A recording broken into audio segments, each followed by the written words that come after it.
It doesn't matter the culture, it doesn't matter where you come from or whatsoever.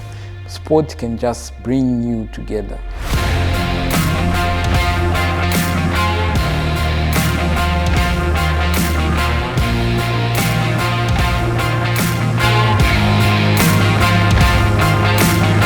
Hi everyone, my name is BAHATI MNYACI'S.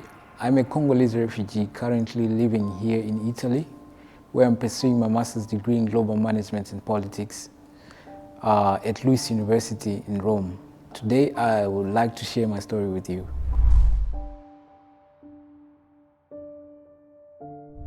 I was born in a family of 15 siblings, and I come from a village called Casimir village in South Kivu province, the Democratic Republic of Congo. I was raised in the Casimir village up to the age of 9 years. When I was 9 years, I can vividly remember during that time I was playing with my friends at a lake called Lake Tanganyika. We used to live close to a lake. While my sister was also doing some chores and doing the dishes at the lake as well. My brother was fishing. So at that particular time, all of a sudden, we had gunshots, and we did not know what it was really, but it was actually a war going on, and it carried on, and I was confused, and I quickly ran to where my sister and brother were. My brother suggested that we hide on those big rocks that were by the lake. We spent some time hiding there, but the war couldn't really reduce because it kept on going, and people were running for their lives, and we couldn't remain there for long. So we decided to quickly run to home. When we got home, we found out that there was no one at home, and that was really hard for us because we saw everyone running away, and everyone was going to where they were being ferried by boats to different places. And we just joined everyone, and we also went to the boats. We got into the boats, and we were ferried off by the boats. And we traveled on the sea for quite some days. I don't know, like I can't recall how long it was, but it was quite long. And the place we found ourselves was a place called Mpolungu. Mpolungu is a place it's an area in a country called Zambia. So in this area we were there. We did not have anything. We only had the clothes that we had on us, and we just moved around, tried to see if we can get something to eat. Then one man who was a truck driver saw us, and he asked us where we were going, and so we didn't even know where we were going. We were just, we're more like traumatized people who were trying to find somewhere safe to be. So we told him our story, and he told us that we can ride with him in his truck. He took us and put us in his truck somewhere where even when he was going to be stopped by police, we weren't going to be found. So we traveled with him. He took us, and he dropped us somewhere where the place is called transit camp, in a place called Waterfalls in Zimbabwe. That's where he dropped us. But then we didn't know the place. He just said, no, go there, you will be helped, and tell them your story. So we went there under the leadership of my brother, considering that I was still very young. My brother went there, and he explained everything to them, and they assessed our situation. And in that year, end of year, like in December going to 2004, we were granted our refugee status as refugees, and that was the beginning of my life as a refugee in that year. And I was still young, and I really didn't know what all this refugee thing meant, and all I wanted was to live a normal life as any young child would live, go to school and everything. I really wanted to go to school. But you know, being in a situation as a refugee with only your brother and sister, it wasn't easy to start education. But with the hard work of my brothers and I managed to enroll into primary school, where it was not easy. It was not easy at all, because we faced the challenges of communication challenges, we faced the challenges, the culture itself, you know, meeting different people and everything.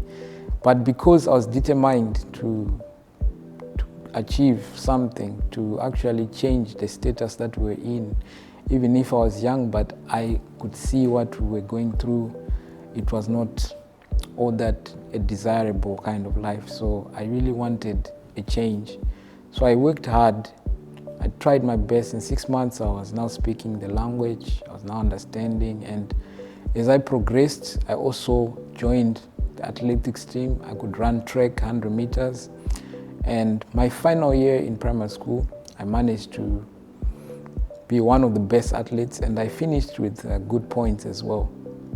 Then with the help of my brother, I managed to also join high school, a school called Chechu Boys High School. Well, it was not an easy journey. I joined Chechu Boys High School. I also joined the sports teams there, and everything was not that easy. It never came on a silver platter. It came out of hard work and a lot of effort. And well, I kept on going, and that's the phase I was introduced to the rugby game, because I began to play rugby and I really fell in love with the game. I really loved it because I felt it's a game that really brought me close to other people and really built relations with other people. So as I carried on, I became one of the best students in both academics and sports. My final year, I completed with 6 points A level, and in 2015, it wasn't easy to start my university because of school fees and challenges. But fortunate enough, my brother also was working really hard, so he managed to pay for me to start. But that was after 2 years of voluntary work with an organization called Change Agents Advocacy. So in 2017, I started my university undergraduate freshman, and I went on to join the rugby team at the university. And well, in the year 2018, after seeing the challenges that were being faced within our community, the refugee community, especially the women and girls, I decided to start an organization called Change Agents Advocacy, an organization committed to promoting and protecting the rights of vulnerable refugee women and girls. So we did various activities, campaigning, education, trying to abolish early child marriages in the refugee camp. And yeah, this was something that was on my heart because we were trying to address challenges that were being faced within our community. So I carried on with my studies. In the year 2019, it was very difficult now for me to go back to school. We didn't have money to pay for school fees. So I went on to try and apply for scholarship. I applied for a scholarship called Duffy Scholarship, that is a refugee scholarship that is provided by the German refugee exchange program. So I managed to go through the application, and I was selected for that scholarship. When I became part of that scholarship, that particular year in 2019, they were having elections for a new committee, and I went on to campaign for being president of the committee, and I was selected to be president, and I represented all the refugee tertiary students in their various in various areas of engagement. And then at the same time, in 2019, I also campaigned to be a Minister of International Affairs under the Office of International Students, representing the international affairs of the school as part of the representative council of the school. So I didn't manage to get the chance to become the minister because I felt the elections were out and I lost with a few votes, but I became an advisor to the Minister of International Affairs. So in 2020, that was my final year, I became the rugby captain.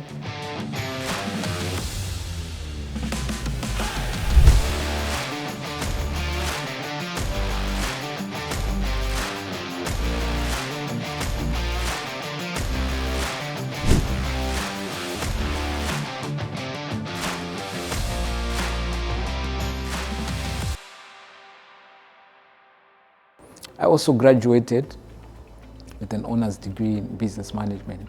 After that, getting into the world of work, it's also not easy because being a refugee is something that's really difficult to finally get employment, as a country like Zimbabwe, where they have a lot of locals who do not also have jobs. It wasn't that easy. But although I was qualified, I applied for jobs where I was qualified, but the fact that I had the refugee status, it was a bit difficult to be considered for the jobs.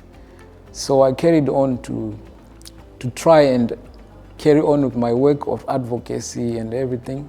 But I realized that, in advocating, I needed to enhance my knowledge and capacity so that I can deliver the mandate of advocacy at a very high level.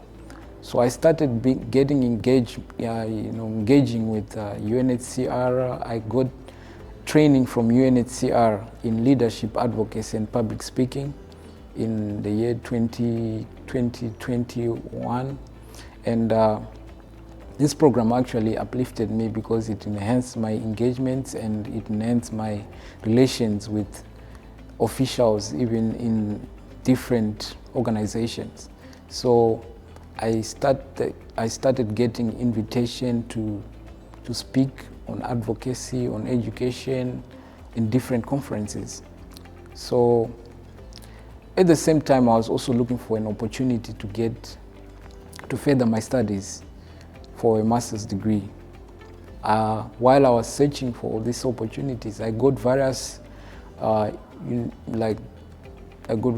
admission from universities like in Ireland and in countries like Ireland and even Poland, but I didn't get the scholarship. Then I came across the UNICO program, University Corridor for Refugees, which was a collaboration between the UNHCR and universities within Italy. This was a program when I finally saw, that day I couldn't sleep when I saw the program, and I spent all night compiling all the requirements for the program so that I can apply. And I applied that particular night. And after some weeks, I got my response, and I was provided admission at Luiss University. So Luiss University actually assisted me through the process of getting the visa, various other documents that were required for me to actually be able to fly to come to start my program. So in the year 2022, in September, through the assistance of Luiss and UNHCR and various other programs, I've managed to actually to fly to Italy. That's my first time. That was my first flight, and it felt amazing. So I got to Luiss University. My first week before I came to school, I'd been invited to a conference that had to do with education, advocacy of education for displaced communities, displaced people.